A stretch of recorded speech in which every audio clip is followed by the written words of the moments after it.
year, Mr. Loft, the principal, set up a class where the kids would have more use of technology, and Mr. Loft wanted me to come up with ways to teach the kids some of these new usage of technology. So we do things like GPS, handheld GPSs.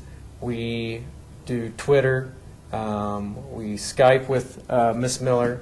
And so to get these kids more interested in technology and all the technology tools that are out there, and hopefully get them ready for high school where they can use it, or even the real world applications. So Miss Miller and I, we decided to teach these kids a little bit more about other technologies, and so she came over and taught we call it geography tools. She came over to the junior high and taught the 8th graders Web 2.0 tools, and then I came to her 4th grade class and taught her 4th grade class math.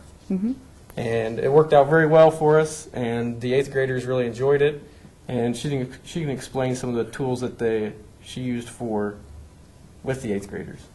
The 8th graders, I wanted to expose them to some of the newest technologies out there, but at the same time not overwhelm them in a week's time. So I started by introducing students to a wiki, which is a place where they can meet with a username and password. They can design their own pages. They could send each other email, and they could also participate in discussion board posts on there as well, which would be something similar to an online course module used in high school or college.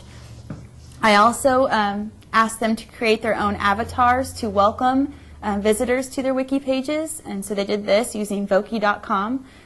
We didn't have the external mics, so they typed in text for their avatars to speak as they entered those pages. We also created what's called a word cloud. They were able to go to a website, copy and paste text, or come up with text of their own. And what the word cloud does is it pulls out some of the most important words or the vocabulary used in the article and arranges it in different shapes and colors, and they posted that on their page. It's used in a lot of classes for vocabulary skills and digital storytelling. Another tool that we used was a Glog. I had them go to Glogster.edu, and of course they had a username and a password at the site, and they created a Glog, which is an online poster about themselves to also put on their wiki page. And what the students learned was how to use these different Web 2.0 tools, as well as embed code from these different tools into their wiki pages, almost as if they were making a portfolio.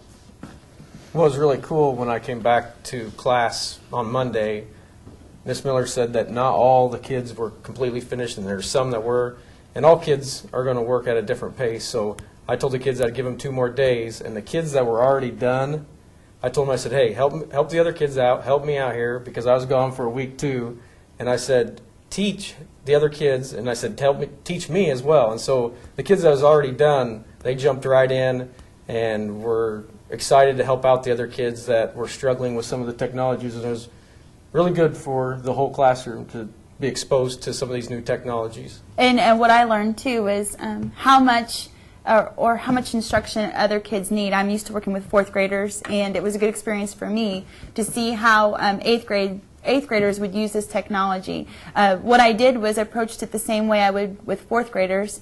I gave the kids task lists, which talked about their what they would be accomplishing at the computer each day, and it also gave them their username and password, so in case they would lose it or forget it, they could have it the next day. So I approached the same way. I also put on a wiki page video tutorials on each technology tool so they could refer back to it if they needed to, and some students did use that as well. So it was a positive experience, I think, on both ends.